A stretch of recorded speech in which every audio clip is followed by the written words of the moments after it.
Hi everyone and welcome back to another video. So if you want to analyze images, extract text, or get instant explanations from visuals, using Perplexity AI can make image-based tasks fast and efficient.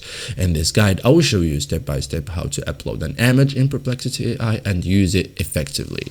So first thing first you have to do is open Perplexity AI. So type here perplexity.ai or open the mobile app if you have the mobile app. Okay, start a new query, okay, and be ready to upload. So find the upload option. Okay, so go here to this icon, tap it, go to upload files or images, okay, and click it. Okay, now upload ready. So select your image, choose from your device, screenshots, photos, diagram. Supported formats usually include JPG or PNG. Okay, so choose it, wait for it to load. The image will appear in the chat here. Okay, so here. Okay, so the image now is ready.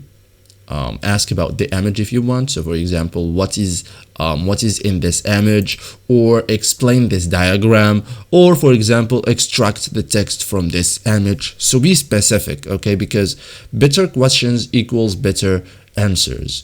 Okay, you can also analyze text. Okay, for example, ask read the text in this image or convert this to text. Okay, so it's useful for notes and documents. Okay, and it saves time. Okay, you can also get explanations. For example, explain this chart, or what does this screenshot mean. Okay, so that's it guys. Thank you for watching and see you in the next tutorial.